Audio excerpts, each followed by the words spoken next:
ഒന്ന്, നിങ്ങൾ എൻഷുർ ചെയ്യേണ്ട, നിങ്ങൾ ഉറപ്പാക്കേണ്ട കാര്യങ്ങൾ. ഒന്ന്, the accounts should be accurate and complete. The accounts should be accurate, ACCURATE, accurate and complete in all respects.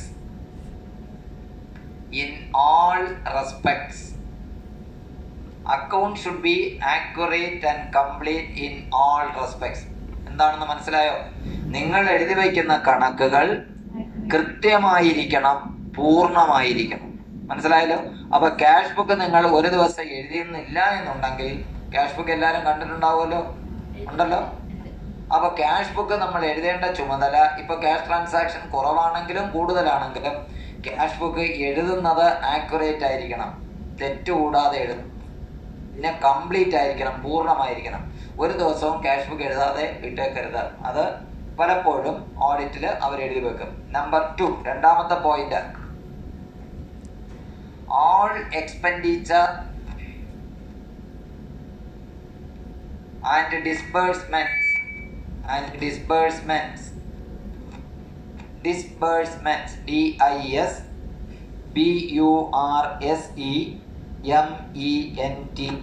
all expenditure, all payments and disbursements എന്നല്ലേ എഴുതിയത്? expenditure and disbursement. All expenditure and disbursement should be authorized, AUTHORISED, authorized, vouched, VOUCHED, vouched, and correctly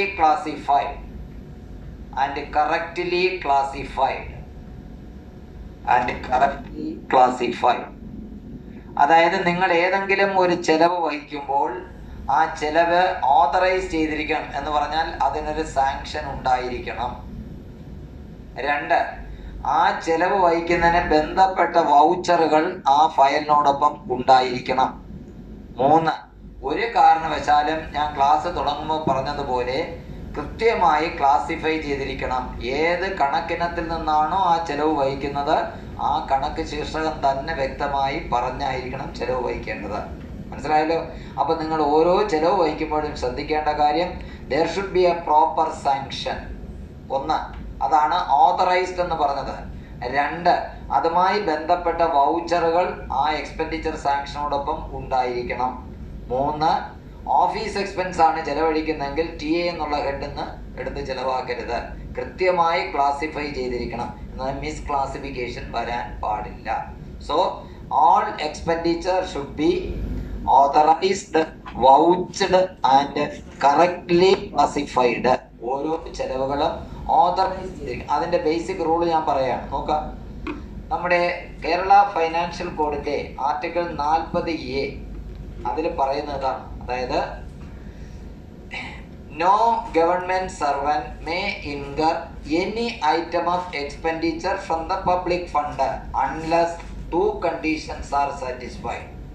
ഞാൻ പറയാം, no government servant may incur any item of expenditure from the public fund unless 2 conditions are satisfied. 2 വ്യവസ്ഥകൾ പാലിക്കാതെ എഴുതുന്നുണ്ടോ? No government servant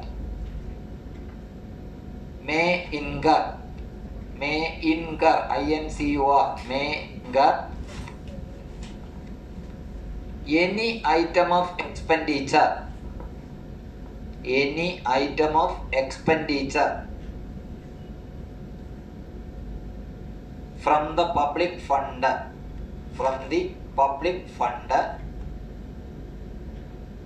unless 2 conditions are satisfied. Unless 2 conditions are satisfied. 2 conditions are satisfied. 1. Number 1. there should be a proper sanction. Rule അങ്ങനെയല്ല, ഇത് എഴുതാൻ ഞാൻ rule തന്നെ പറഞ്ഞുതരാം. there should be a proper sanction. അത് എഴുതിയാൽ അങ്ങനെ എഴുതിയാൽ മതി. there should be a proper sanction. Number 2, there should be sufficient funds. There should be sufficient funds.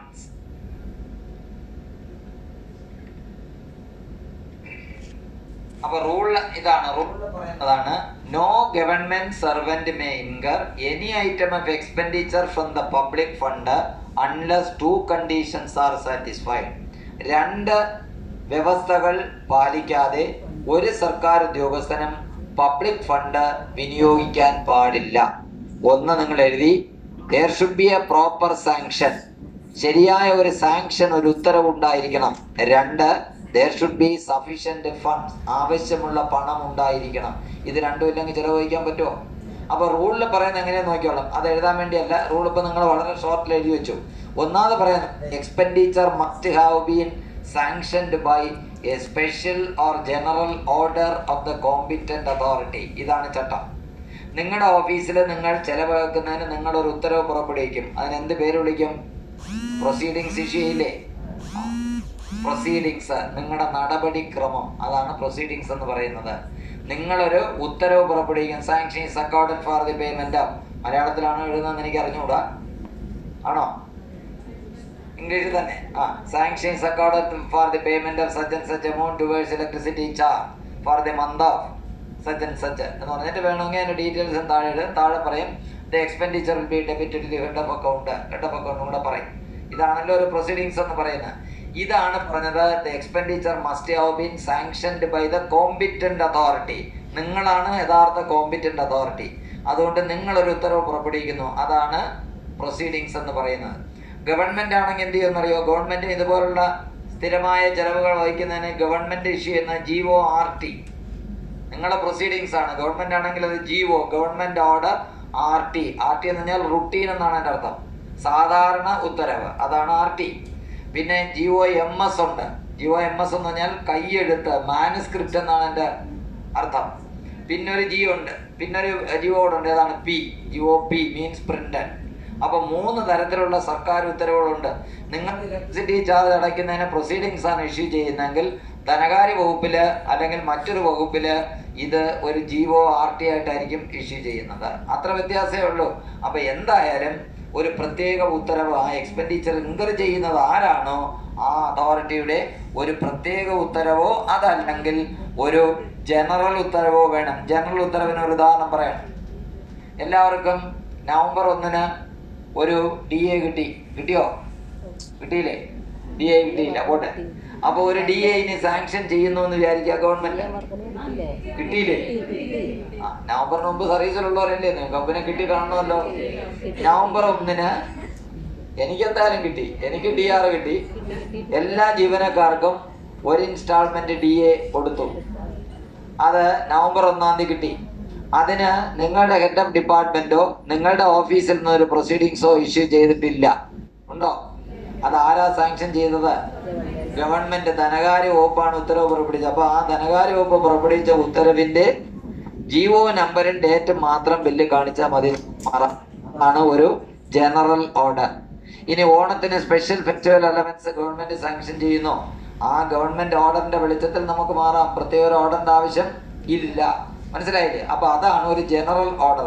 നിങ്ങൾ ഇഷ്യൂ ചെയ്യുന്ന പ്രൊസീഡിങ്സ് നിങ്ങളുടെ ബന്ധപ്പെട്ട അധികാരിയുടെ പ്രത്യേക ഉത്തരവാണ്.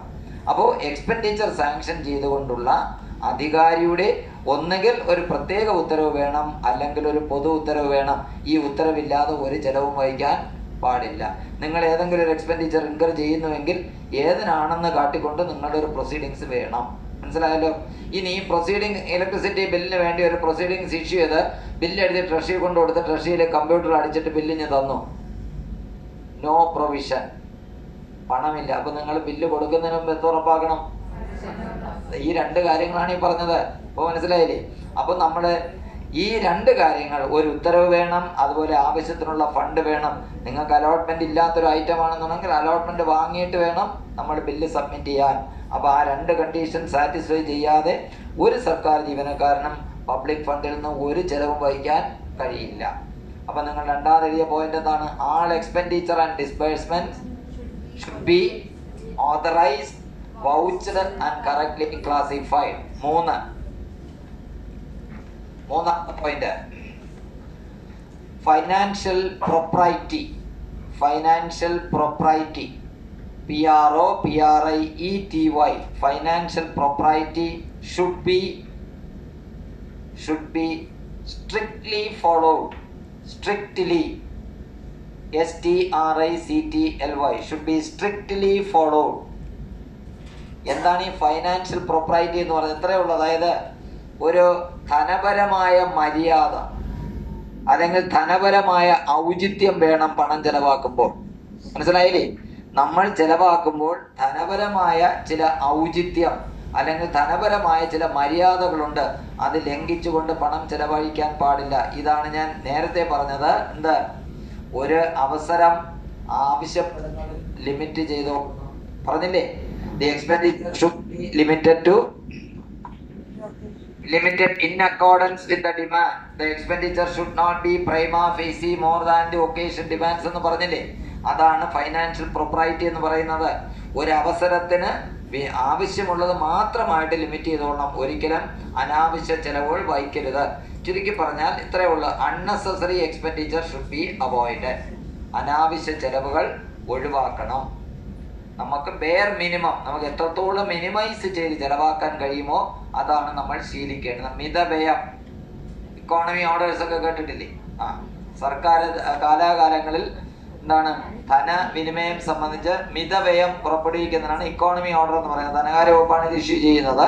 അപ്പൊ മിതവ്യയം നമ്മൾ ശീലിക്കണം. അതാണ് പ്രധാനമായിട്ടും ഇതിനകത്ത് പറയുന്നത്. നാലാമത്തെ point 4,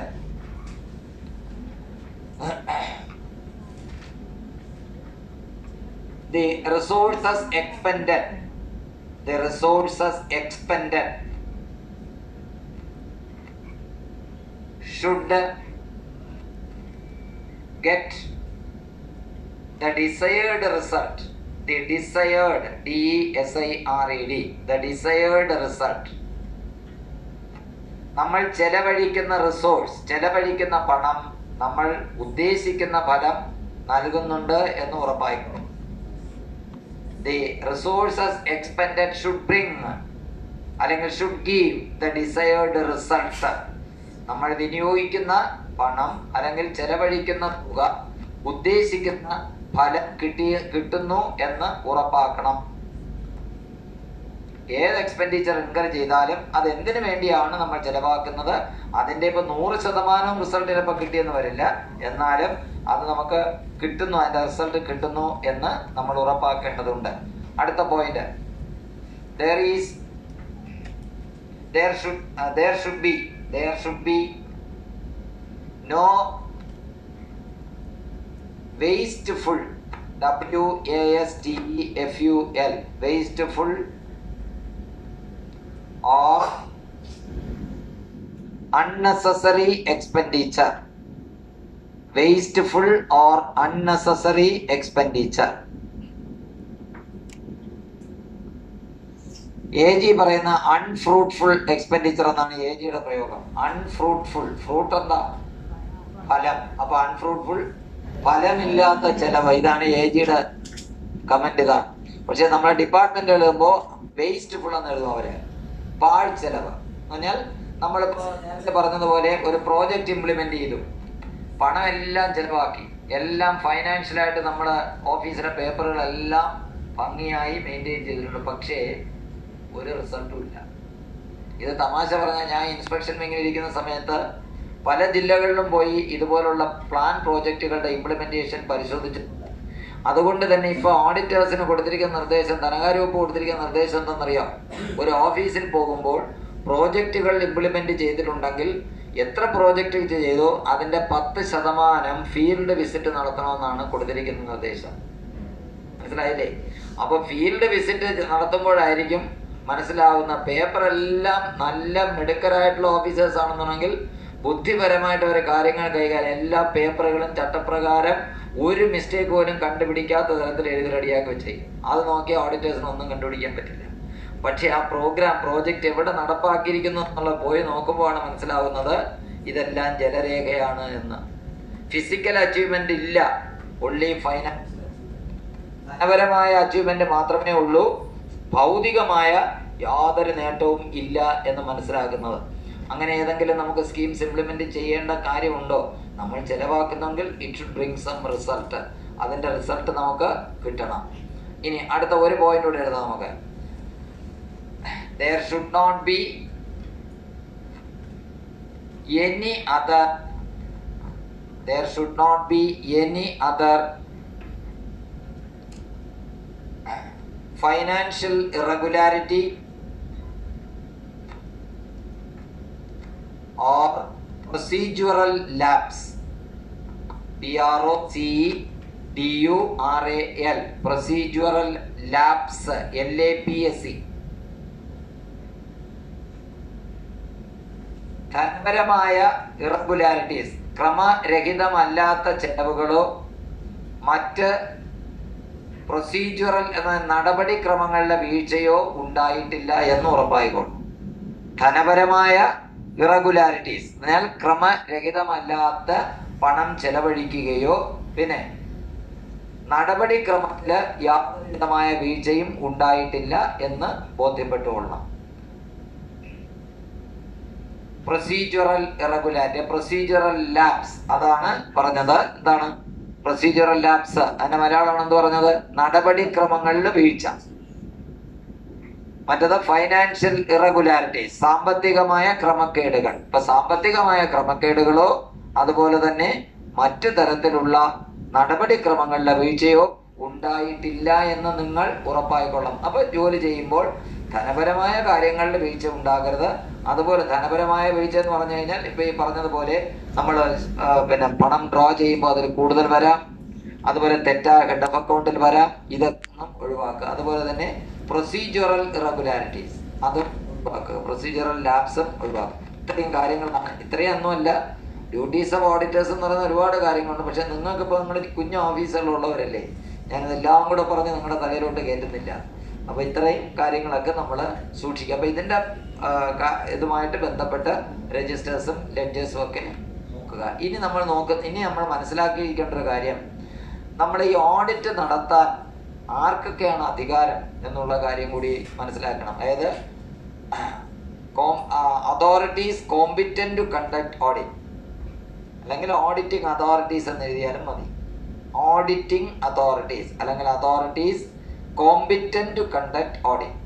Authorities competent to conduct audit. അല്ലെങ്കിൽ ഓഡിറ്റിംഗ് അതോറിറ്റീസ്, ഓഡിറ്റ് നടത്താൻ അധികാരപ്പെട്ട അല്ലെങ്കിൽ ഓഡിറ്റ് നടത്താൻ അധികാരമുള്ള അതോറിറ്റീസ്, അധികാരികൾ ആരൊക്കെയാണ്? ഓഡിറ്റിംഗ് അധികാരികൾ ആരൊക്കെയാണ്? കണക്ക് പരിശോധിക്കാൻ അധികാരമുള്ള ആരൊക്കെയാണെന്നുള്ളതാണ്. ആരൊക്കെയാണ് ഓഡിറ്റ് നടത്താനുള്ള അധികാരം?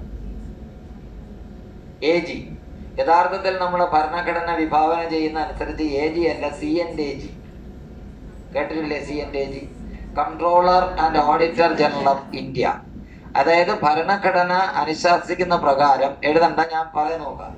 അതായത് the Indian audit and accounts department by the CNAG of India audits the transactions of the executive on behalf of the parliament and the state legislature and submits its report to the president or the governor of a state for being laid before the parliament or the state legislature. ഇതാണ് ചട്ടം.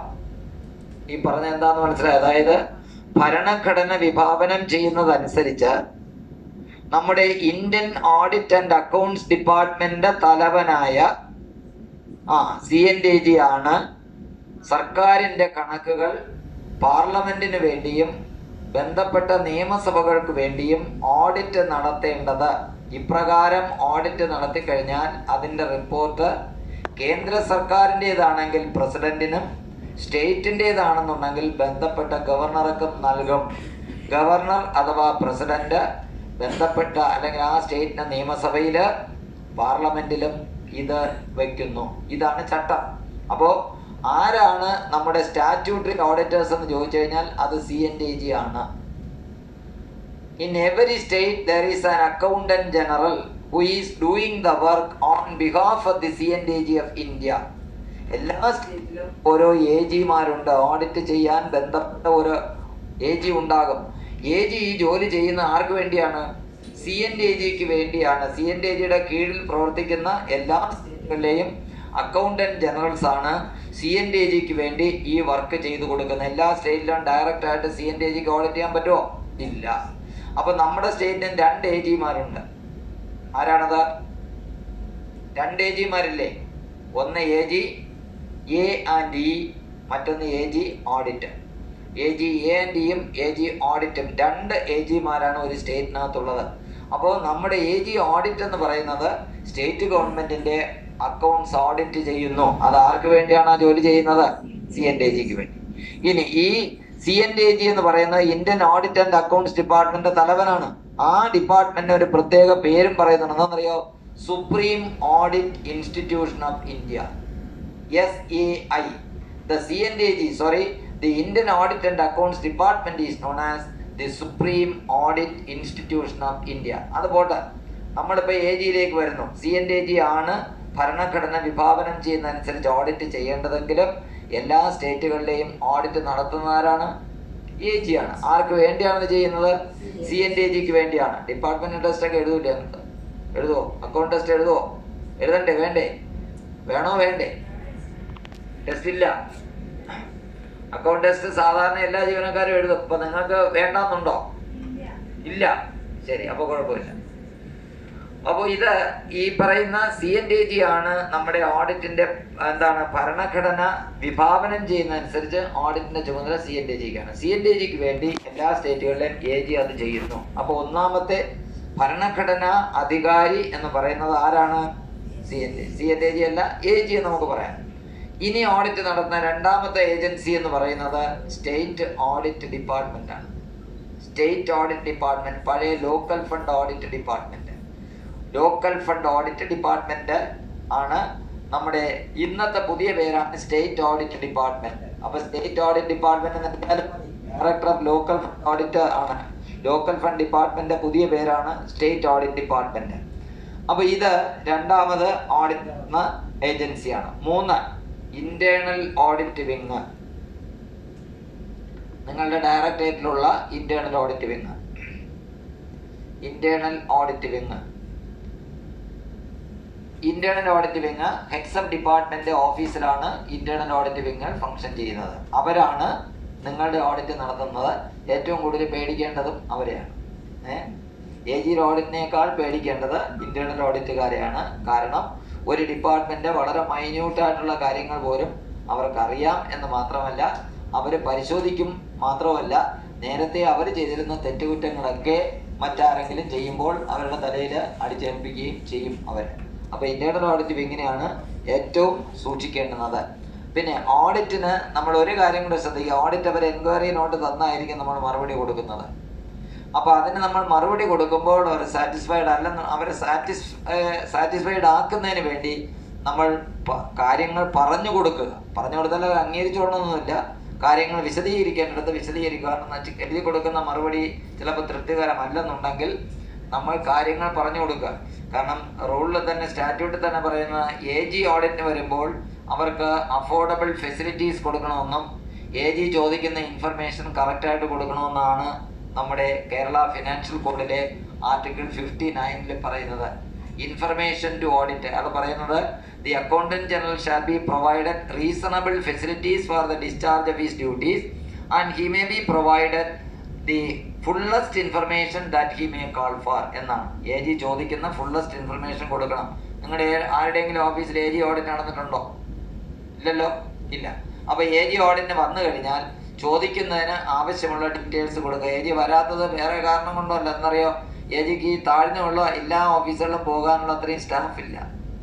അതാണ് കാരണം. അപ്പോൾ എല്ലാ ഓഫീസുകളിലും പോകാനുള്ള staff ഇല്ലാത്തതിനപ്പോൾ 1 കോടിയിൽ കൂടുതൽ ഒരു വർഷം ട്രാൻസാക്ഷൻ വരുന്ന ഓഫീസുകളിൽ ലിമിറ്റ് ചെയ്തിരിക്കുകയാണ് AG. എന്ന് വിചാരിച്ച് വരില്ല എന്നും പറയാൻ പറ്റത്തില്ല. സർക്കാരിൻ്റെ പണം കിട്ടുന്ന ഏത് സ്ഥാപനത്തിലും AGക്ക് ഓഡിറ്റ് ചെയ്യാം. ഇപ്പൊ AG നിങ്ങളുടെ ഹെഡ് ഓഫ് ഡിപ്പാർട്ട്മെന്റിലും സബോർഡിനേറ്റ് കൺട്രോളിംഗ് ഓഫീസറിലൊക്കെ ഓഡിറ്റ് നടന്നുണ്ടാവും. പക്ഷെ താഴെയുള്ള ഓഫീസറിലേക്ക് എത്തപ്പെടുന്നില്ല. കാരണം അതിനകത്തുള്ള സ്റ്റാഫ് ഇല്ല എന്നുള്ളത് കൊണ്ടാണ്. അപ്പോൾ AG ഓഡിറ്റ് വന്നാലും എൻക്വയറി നോട്ട് ഇങ്ങനെ തന്നുകൊണ്ടിരിക്കും. അപ്പൊ അതിന് കൃത്യമായ മറുപടി കൊടുക്കുക. അതുപോലെ തന്നെ ഇന്റേണൽ ഓഡിറ്റ് വന്നാലും അവർ തരുന്ന ഓരോ ഓഡിറ്റ് എൻക്വയറി നോട്ടിനും വ്യക്തതയോടുകൂടി ഓരോ പോയിന്റ് ബൈ പോയിന്റ് ആയിട്ട് തന്നെ മറുപടി കൊടുക്കുക. ഇനി നമുക്ക് തൃപ്തികരമായ മറുപടി കൊടുക്കാൻ കഴിയാത്ത കാര്യമാണെന്ന് വിശദീകരിച്ചു കൊടുത്താലും കുഴപ്പമില്ല.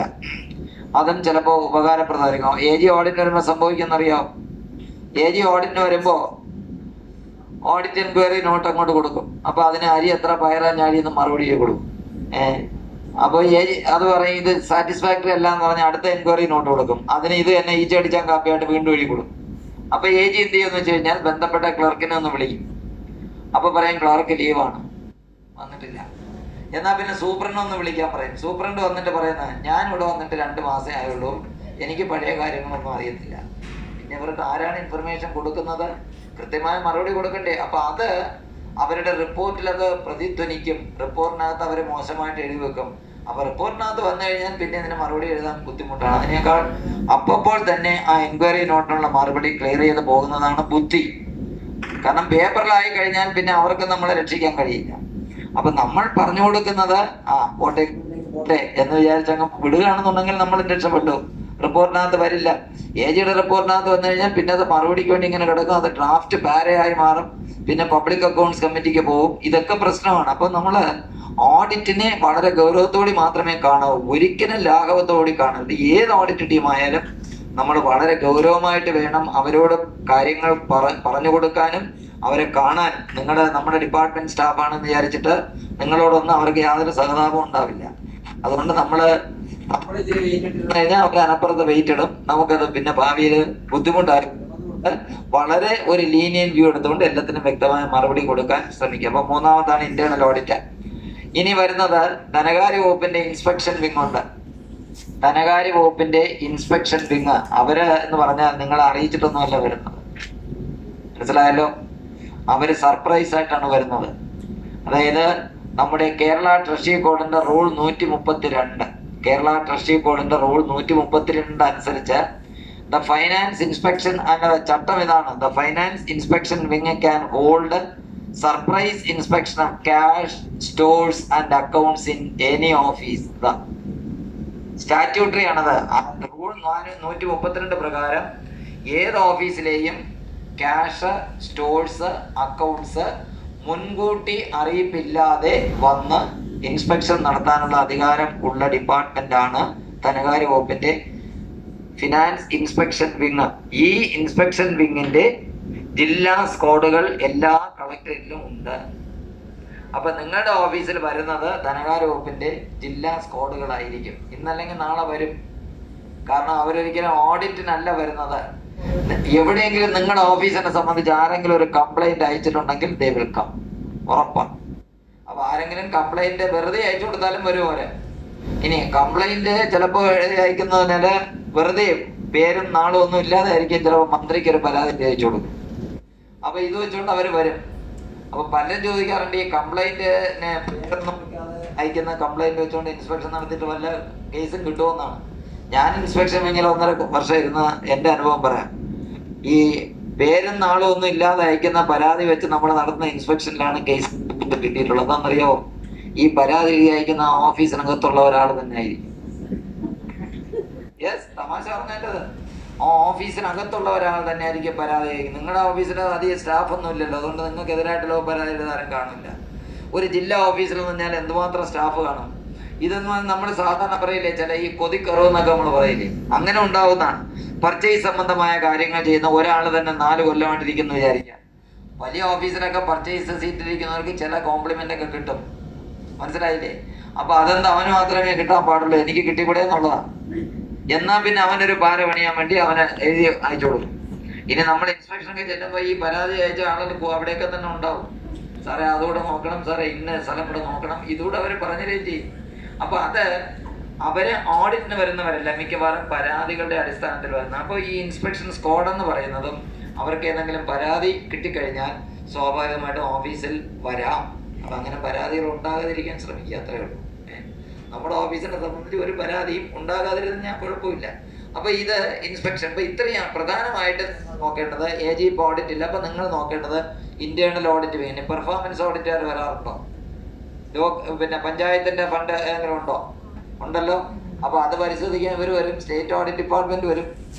ലോക്കൽ ഫണ്ട് ഓഡിറ്റ് ഡിപ്പാർട്ട്മെന്റിന്റെ പുതിയ പേരാണ് സ്റ്റേറ്റ് ഓഡിറ്റ് ഡിപ്പാർട്ട്മെന്റ്. അപ്പൊ അവർ ചിലപ്പോൾ വരാം. പെർഫോമൻസ് ഓഡിറ്റ് ടീം വരും. വന്നിട്ടുണ്ടോ? പെർഫോമൻസ് ഓഡിറ്റ് ടീം വന്നിട്ടുണ്ടോ? ഇല്ല. സ്റ്റേറ്റ് ഓഡിറ്റ് വന്നിട്ടുണ്ടോ? സ്റ്റേറ്റ് ഓഡിറ്റ് വരുന്നത് പഞ്ചായത്തിന്റെ മുനിസിപ്പാലിറ്റിയുടെ ഫണ്ട് ഉണ്ടെങ്കിൽ അത് നോക്കാനാണ് അവർ വരുന്നത്. സ്റ്റേറ്റിന്റെ ഫണ്ട് നോക്കാനാണ് ഇന്റേണൽ ഓഡിറ്റുകാർ വരുന്നത്.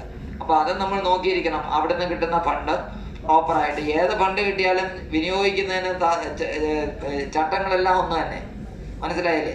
അപ്പൊ അവരും ചിലപ്പോൾ ഫണ്ട് കിട്ടിയിട്ട് അത് പ്രോജക്റ്റ് വെച്ചിട്ട് ഇന്നതിനൊക്കെ ചിലവാക്കണമെന്ന് പറഞ്ഞാൽ നിങ്ങൾ ചെയ്തു കൊടുക്കരുത്.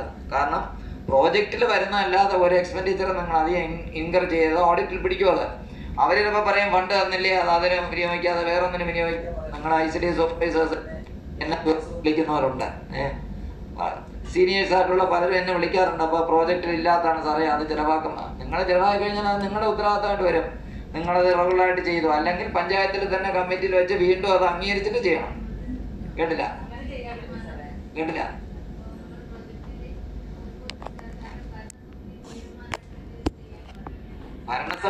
ഭരണസമിതി തീരുമാനം എടുത്തിട്ടുണ്ടെങ്കിൽ അത് പ്രോജക്റ്റിലുള്ളത് തന്നെയാണോ?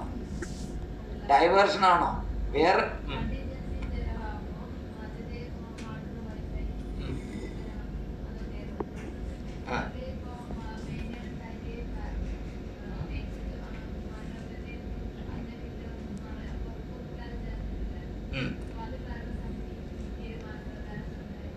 അല്ലാതെ ഭരണസമിതി തീരുമാനം എടുത്തെന്ന് കഴിഞ്ഞാൽ പിന്നെ നമുക്ക് ചെയ്യാം. കാരണം നിങ്ങൾക്ക് അതിൽ വലിയ റിസ്ക് വരുന്നില്ല. കാരണം വെച്ചാൽ അവർ തന്നെ എടുത്ത് തരുന്നതല്ലേ, ഫണ്ടും അവർ തരുന്നതല്ലേ. ഫണ്ട് തരുന്നു, പ്രോജക്റ്റ് ഇല്ലാത്ത ഒരു ഐറ്റം അവർ വീണ്ടും ഭരണസമിതി എടുത്തിട്ട് അതിനുവേണ്ടി നിങ്ങൾ വിനിയോഗിക്കാൻ പറഞ്ഞ് ചെയ്തിട്ട് നിങ്ങൾക്ക് റിസ്ക് ഇല്ല. അതിനകത്ത്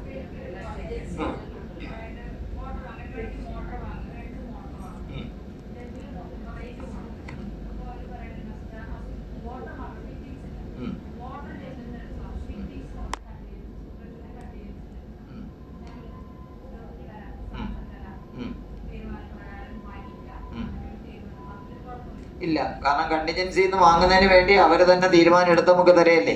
മറ്റത് മോട്ടോർ വാങ്ങുന്നതിന് മാത്രമല്ലേ ആ പ്രോജക്റ്റിൽ വെച്ചിട്ടുള്ളൂ.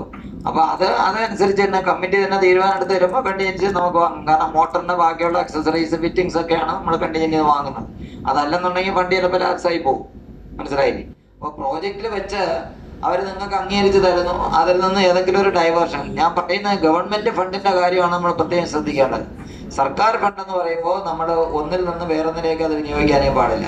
ഇപ്പൊ ലോക്കൽ ബോഡീസ് തരുന്നതെന്ന് പറഞ്ഞാൽ അവർക്കും ഒരു കാര്യം, അവർ തരുന്ന ഫണ്ടും അച്ചീവ്മെന്റ് അവർക്ക് കാണിക്കണമല്ലോ. അപ്പൊ അതിനുവേണ്ടിയാണ് അവർ ചിലപ്പോൾ ഒന്നിൽ വെച്ചിരിക്കുന്ന പ്രോജക്റ്റ് ഇല്ലാത്തൊരു ഐറ്റം ചെലവഴിക്കേണ്ടി വരുമ്പോൾ അവർ തന്നെ പറയും ഞങ്ങൾ കമ്മിറ്റി വെച്ച് തീരുമാനം എടുത്തു കഴിഞ്ഞാൽ പിന്നെ നിങ്ങൾക്ക് പ്രശ്നമില്ല. കാരണം നിങ്ങൾക്ക് അവരുടെ തീരുമാനം അനുസരിച്ച് എക്സ്പെൻഡിച്ചർ ഇങ്ങരുത് ഉണ്ടാൽ മതി, കുഴപ്പമൊന്നുമില്ല.